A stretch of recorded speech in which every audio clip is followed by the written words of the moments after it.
Fala, Megabot, seja muito bem-vindo, muito bem-vinda. Mais uma aula aqui de fundamentos de Machine Learning.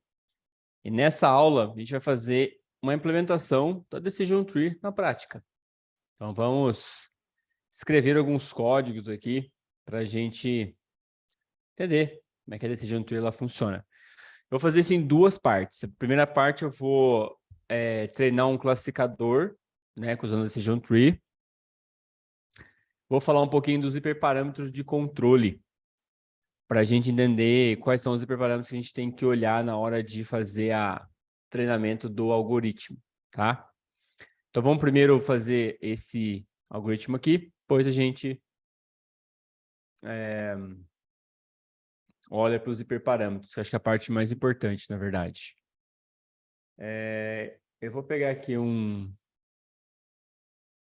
notebook, acho que é esse aqui, ó. Deixa eu ver. É que vocês estão vendo o Notion, provavelmente. Esse notebook aqui, Isso, ó. era o Notion mesmo. Aí. Agora é o notebook. Boa. Então, olha só. Eu vou fazer o seguinte. Eu vou aqui criar um novo notebook chamado ciclo 6. Que é o ciclo que a gente está aqui. Esse ciclo 6, vamos falar sobre a Decision Tree. Eu vou colocar aqui o autosave como 2 e vou tirar o header. Aí, o que a gente vai fazer? Eu vou criar uma seção chamada Imports. Essa seção, eu vou até aumentar o tamanho da letra. Certo? Eu vou importar algumas coisas aqui com vocês, ó. Então, eu vou importar, primeiramente, o datasets. Então, eu vou fazer o seguinte, from sklearn, import datasets, SDT, tá? E aí não tem sklearn, que está errado o nome. Depois eu vou fazer um load dataset. E aí eu vou fazer criar um dataset com vocês aqui, mas eu não vou fazer mais aquele artificial, eu vou usar o próprio Iris, do Iris, né? Do Iris Dataset. Então, o Iris é o seguinte, existe uma função dentro do dataset chamado load Iris. E aí ele carrega para mim esses dados do Iris, tá? O Iris é o seguinte, o que tem aqui dentro dele? Ele é um dicionário, né? Onde, se eu usar, por exemplo, data, eu consigo pegar os arrays dos dados aqui, mas se eu fizer, por exemplo, um iris target, eu pego aqui todos os targets. Então, qual classe ele pertence? Né, eu tenho a classe 0, 1 e 2. Se vocês lembram, são 3 classes, né? Virgínica, Vertosa e Versicolor. Então, agora, com esse iris, eu consigo separar aqui os meus dados, por exemplo, iris.data, que eu pego o primeiro elemento do dicionário, eu pego todas as linhas aqui da segunda coluna até o final, e o Y aqui eu faço o meu iris target. Então, agora, eu tenho aqui X deve ser 150, o tamanho dele, né? Y também deve ser 150, porque ele é uma linha para cada, né? Um rótulo para cada linha, tá? Portei os dados aqui. Agora eu vou treinar esse algoritmo. Lembrando que o scikit-learn a gente sempre treina fazendo uma definição. Então, define. Eu tenho um training ou fit. E eu tenho um predict. Certo? E aqui eu vou fazer, então, um training 2.0, um model training. E aí, para definir a nossa decision tree, muito simples. Eu vou ter uma função chamada decision tree classifier, certo? E aí, esse aqui vem dentro de um pacote chamado tree, né?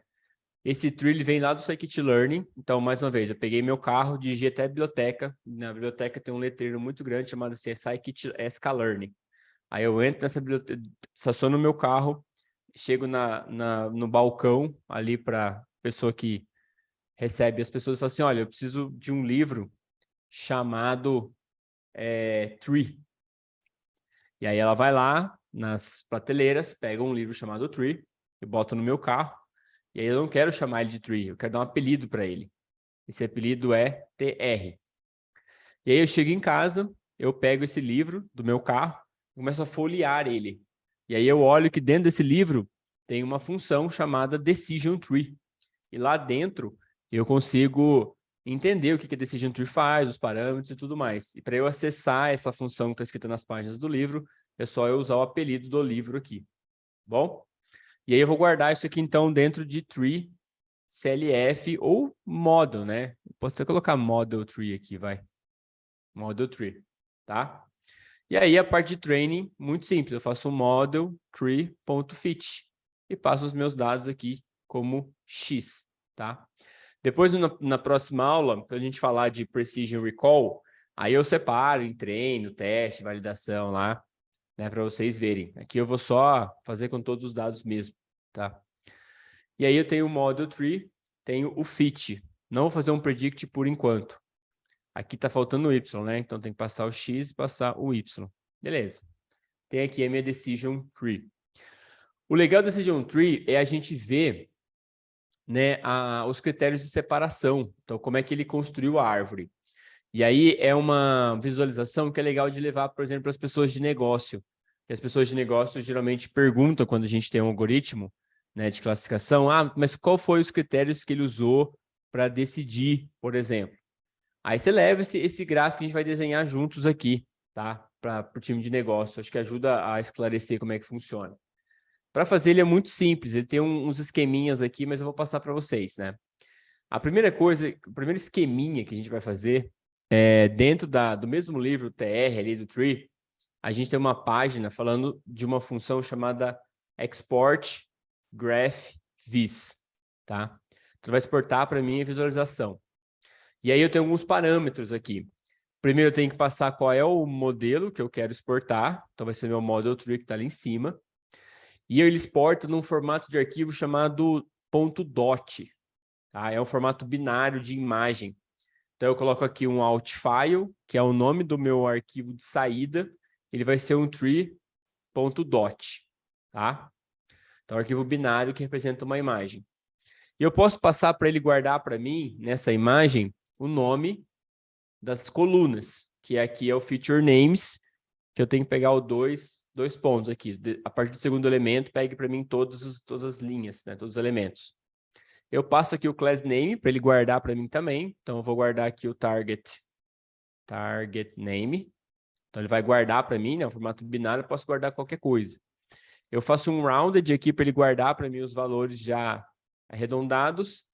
E esse filled, se caso tiver algum valor zero à esquerda, ele guarda para mim também, tá? E aí eu executo isso aqui, ó. E aí ele dá um erro aqui. Acho que é feature names aqui, ó.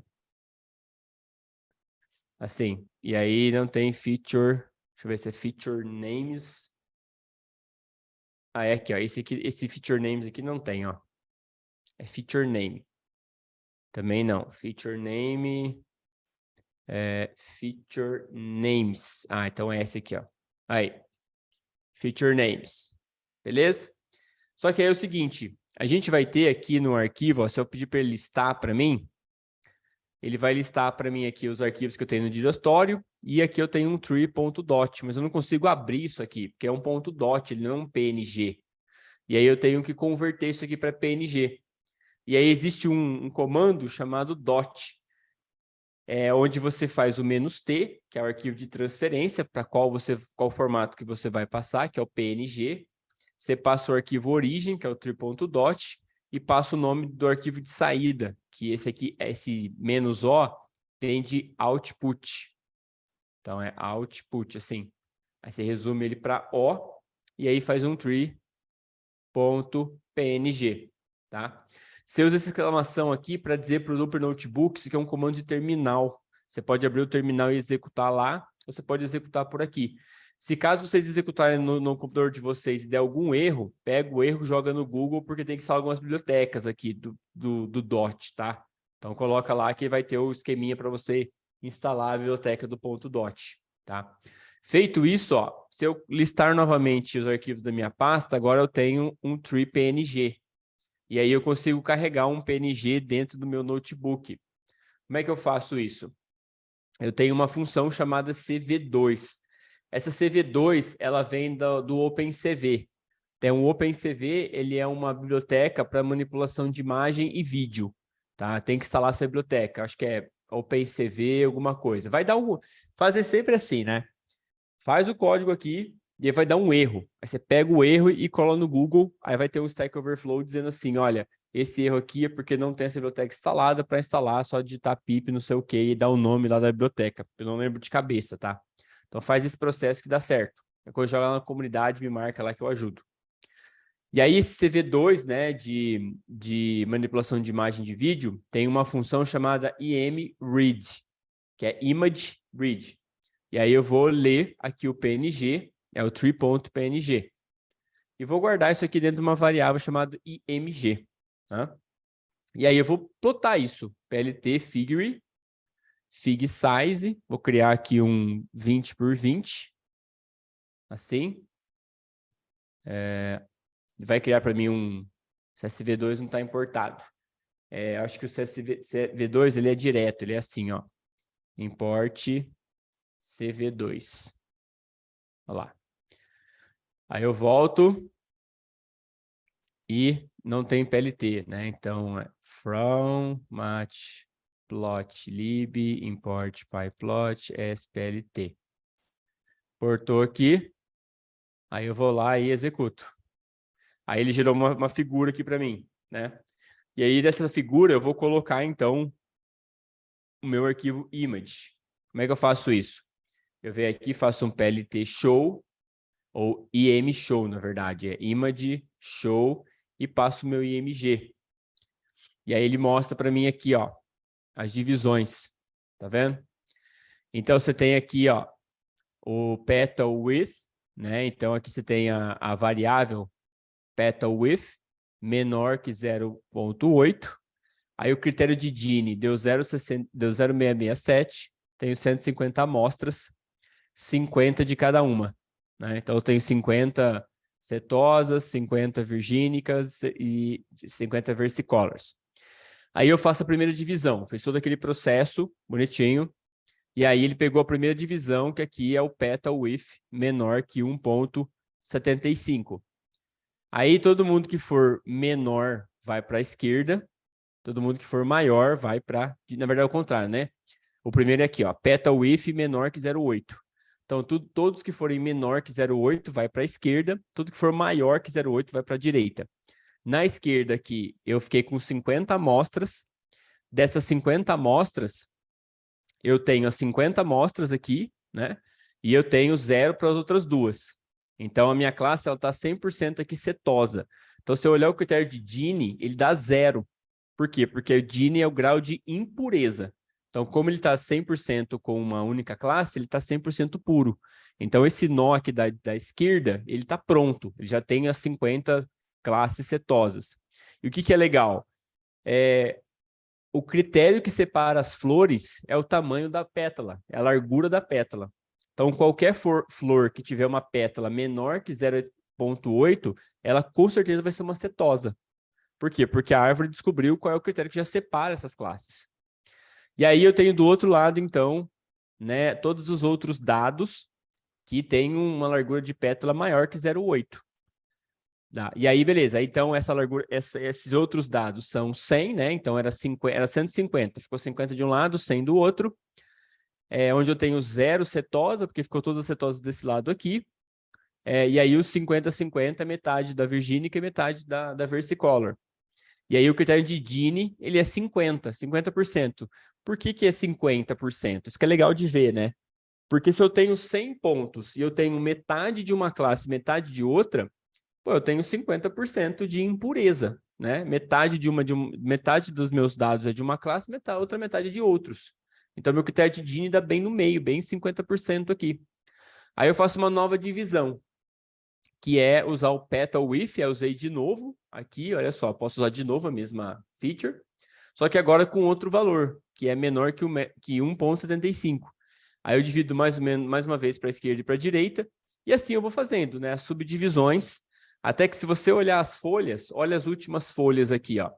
Essa última folha, o critério de Gini dá 0. Ou seja, eu tenho todas as versicolors aqui, 47 versicolors. E aqui eu tenho o critério de Gini igual a 0, só que eu tenho só uma amostra, que é a virgínica. Então, essa folha, ela tem um único ponto, né? Depois aqui, esse outro nó, eu quebrei em 2 novamente. E eu tenho um critério de Gini igual a 0. Por quê? Porque aqui eu tenho 3 virgínicas aqui. Só tenho 3 pontos e as 3 são da classe virgínica. E depois, por último, eu quebrei esse outro nó aqui e transformei em versicolor em virgínica. Mais uma vez, eu tenho 2 pontos aqui, que são os 2 versicolors, e eu tenho um ponto aqui, que é um ponto virgínica. Por que que isso aconteceu? Porque eu não coloquei nenhum critério de parada da minha árvore. Se você olhar aqui na hora de colocar Decision Tree Classifier, ele não tem nenhum critério de parada aqui. Então, quando não tem nenhum critério de parada, a árvore ela cresce indefinidamente. Então, eu poderia muito bem limitar essa árvore aqui. Poderia vir aqui e colocar assim, ó, max def igual a 2. Se eu colocar o max def igual a 2, ela fica só 2 níveis. Nível 0, nível 1 e nível 2. Aqui continua sendo o mesmo critério, ó, tá vendo? As cetosas estão aqui, mas agora ela não cresce mais. Ela só vai em 2 níveis. Ah, Meigro, mas eu quero crescer agora em 3 níveis. Você vai lá, coloca o max def aqui, e aí ele vai crescer mais um nível. Então, o nível 0, depois o nível 1, nível 2 e o nível 3. Então, eu tenho 3 níveis aqui de crescimento, ou seja, 3 folhas que foram criadas. E assim eu vou sucessivamente escolhendo o meu max def. Então, esse max def aqui, né?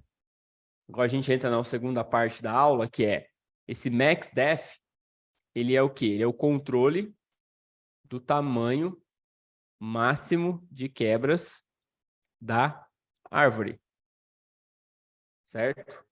Ou seja, vou colocar aqui. Ou seja, opa, o tamanho, vou colocar aqui já, né?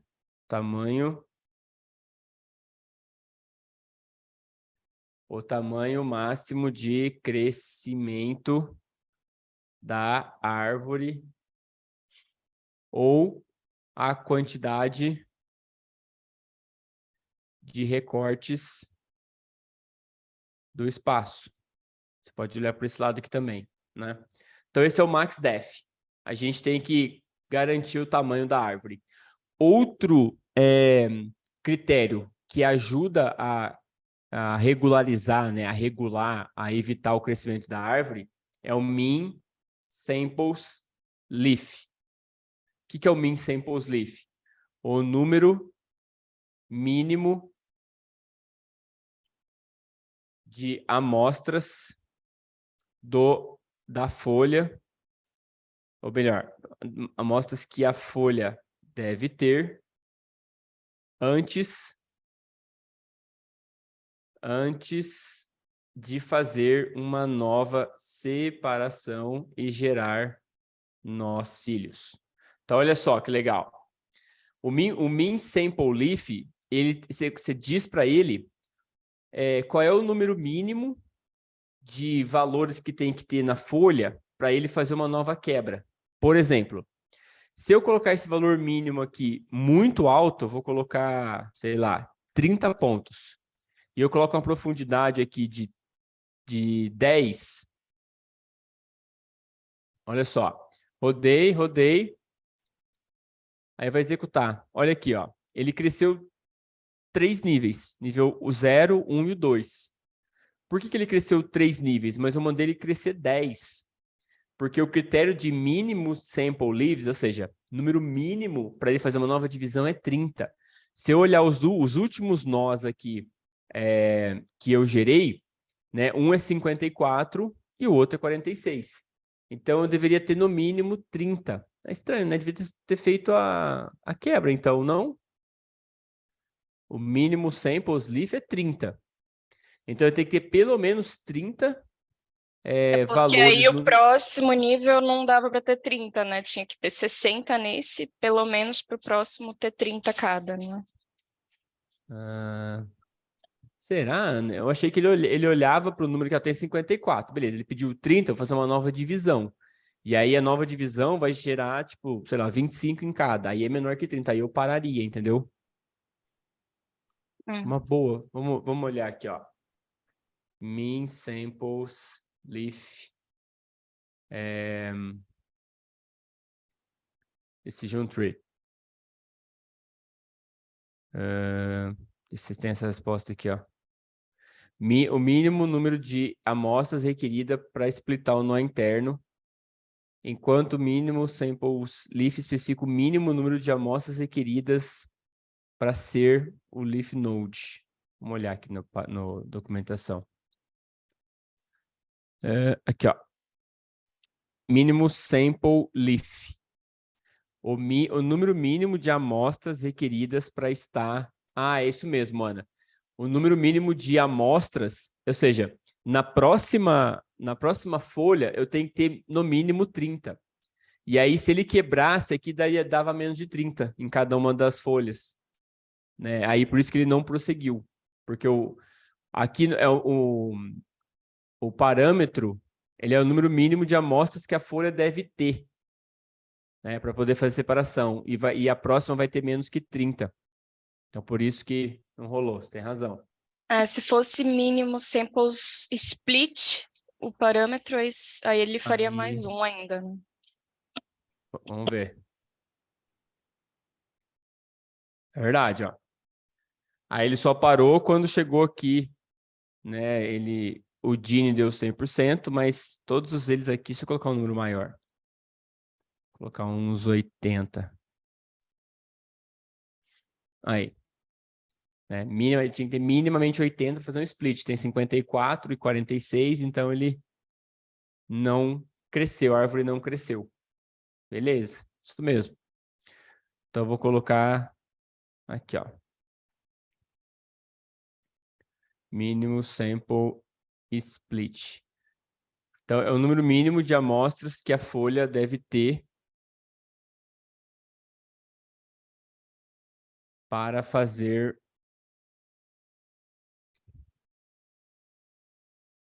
um novo split. Beleza? Tem um outro aqui também, que é o seguinte. Max features, que é o número máximo de atributos avaliados para a divisão de cada nó. Esse aqui, minha gente, ele é um parâmetro para a gente... divisão de cada nó. Esse aqui é o número mínimo de amostras que a folha seguinte deve ter após a divisão. Certo? Max Features ele diminui o espaço de features que ela pode escolher para fazer divisão. Então, por exemplo, se eu tenho 4 features aqui, se eu colocar um max features de 2, ela só vai poder usar 2 e não as 4. Então, ela não pode testar as 4, só pode poder testar 2. Então, vamos colocar aqui para a gente ver, ó. Eu vou colocar o max def, né? Vou tirar esse aqui daqui. Maps def igual a 3. E eu vou colocar o max features. Vou colocar o máximo igual a 2. Então, vou deixar só 2 das 4 opções para ela escolher. E aí, ó, ela faz as divisões, só que eu não uso todas. Né? Se eu colocar só uma, vamos ver o que ele faz. Não sei o que ele faz, não. Vou colocar uma aqui. Ó, ele está usando petal length e petal width. Petal width. Ele só tá usando duas, petal length e petal width. Será que se eu colocar 0, ele vai fazer só com uma? Vamos ver. Não, ele nem funciona. Ó, vamos olhar aqui o petal width, o max features. O número de features para considerar quando você está olhando para o best split. Se for um inteiro, considere o max features em cada split. Se for um float, é uma fração, ele faz essa conta aqui. Se for um alto, ele vai pegar o máximo de features igual a raiz quadrada do número de features. Então, raiz quadrada de 4 seria 2. Então, ela usaria somente 2. Aí ele pega o log e o none ele usa todas, né? O max feature é igual a tudo. Então, vamos colocar alto aqui para ver. Alto. Vem aqui. Max feature. Igual a alto. To keep the past behavior. Ah, isso aí vai ser deprecado, né? Vai sair daqui. Ó. Então aqui ele agora usou o espaço de features, né? Interessante que é o seguinte, o max features, ele não regula o tamanho da árvore, né? Ele só regula a quantidade de features que ele vai buscar para fazer a divisão. Então, por exemplo, esse aqui não é um parâmetro que a gente usa para regularizar o crescimento da árvore, só para regularizar a quantidade de features que ele vai usar. Então, na hora de testar lá no no fine tuning, não adianta usar max feature, ele não vai segurar o tamanho, tá? O crescimento da árvore. Os outros vão. Então, esses 3 aqui, se não me engano, são os 3 que tem o tamanho da árvore, que segura o tamanho da árvore. Tem o critério, né? Esse splitter, uma estratégia usada para escolher o split de cada nó. Ele suporta a estratégia do melhor, escolher da melhor split, e do random para escolher o melhor split. Não sei exatamente o que ele faz para escolher aqui não, mas parece que o default aqui é o best. Ó. O max def é a quantidade, a profundidade da árvore. O mínimo de samples split é a quantidade mínima de pontos que tem que ter na folha para ele fazer uma nova quebra. O mínimo samples leaf é a quantidade de pontos que a próxima folha tem que ter minimamente, tá? Esse mean weight fraction leaf é o mínimo, a fração de peso mínimo da soma do total de pesos requerida para ser naquela folha. Amostras que têm pesos iguais quando o sample weight não é fornecido. Se eu não me engano, se os dados estiverem desbalanceados, você coloca um negócio desse. Eu acho que era uma coisa assim. A gente vai ter que falar de dados desbalanceados, tem bastante coisa para falar disso em outra ocasião. Mas a gente vai ter que falar de dados desbalanceados, cara, como lidar essas coisas. Mas eu acho que o mean weight fraction aqui, ele ajuda nisso, tá? Random state, max leaf nodes. Então, ele cresce a árvore com max leaf nodes no seu melhor estilo. Melhores nodes são definidos com uma redução relativa na impureza. Se none, então, ele é o número de folhas ilimitados. É o class weight, é verdade. É isso mesmo, Lucas, é o class weight aqui, ó. O outro é outra coisa, isso aqui é outra coisa. Mean impurity decrease, então um nó ele vai ser splitado se o split induz ao decréscimo da impureza maior do que esse valor. Cara, isso aqui é difícil, hein? Como é que você vai identificar o valor mínimo de impureza que você aceita no split? Eu acho que pode ser um parâmetro legal para testar, na verdade. E que faz muito sentido, né? Falar assim, ó, eu quero a pureza pelo menos de tanto. O duro é se ficar muito rígido e a árvore ela não crescer muito, né? Mas é bem legal esse parâmetro aqui. E aí depois tem um class weight, que é o que o Lucas falou, né? Você dá um peso para as classes para ele fazer o balanço. E aí ele mostra aqui como é que ele faz o balanço. O CCP é o parâmetro de complexidade usado para o pruning. o subárvore com maior custo de complexidade do que a menor, tá? Isso aqui, então, são os parâmetros que a gente usa para segurar o crescimento da árvore. E o crescimento da árvore, ele tem tudo a ver com o overfitting, que é o que a gente vai falar nas próximas aulas. Mas é muito fácil de entender. Quanto mais recortes no espaço você faz, menor aquela região de classificação. E quanto menor a região de classificação, mais especializado fica. E aí o algoritmo ele tem problemas depois de generalizar. Então você tem que fazer recortes mínimos para você ter um espaço maior de classificação, tá? Então, quanto maior a árvore cresce, mais ela tende a overfitar. Existe um outro ponto também que é o seguinte: modelos não paramétricos, como é a árvore de decisão, a decision tree, ela tem muito mais chance de overfitar, como, por exemplo, as regressões simples. Porque quando você não tem nenhum modelo pré-pronto, uma fórmula pré-estabelecida, tudo tende ao máximo, ou seja, a árvore ela sempre vai crescer sem limites, porque ela não tem ali um parâmetro que você regulariza.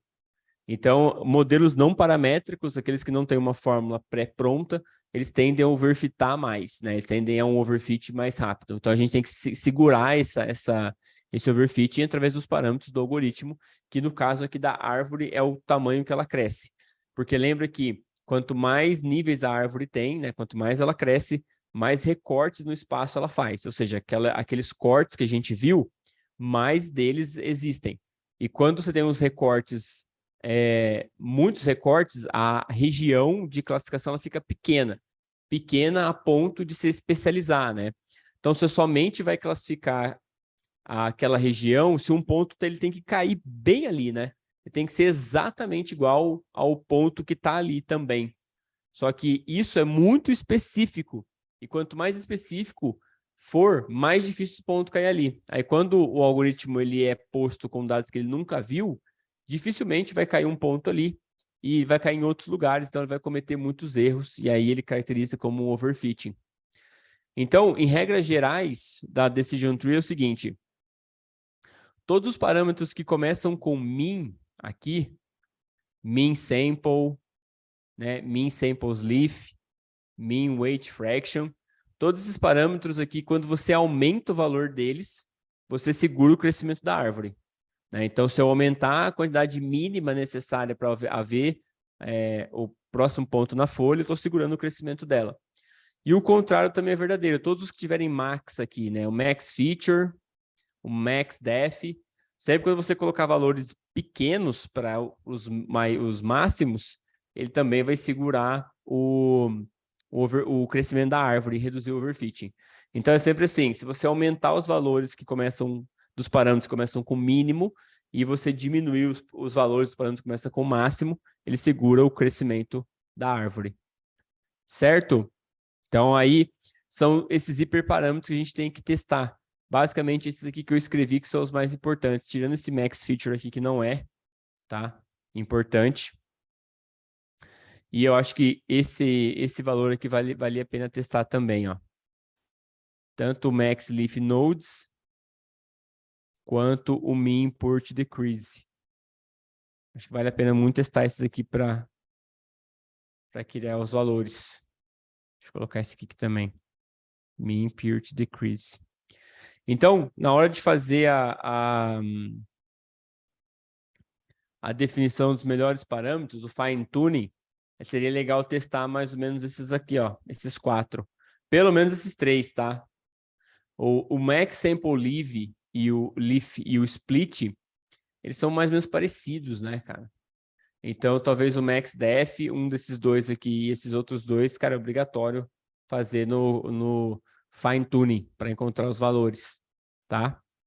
E aí, essa ideia do crescimento da árvore também é muito legal de visualmente ver. Então, em muitas apresentações para o time de negócio, eu levava essa foto aqui, ó.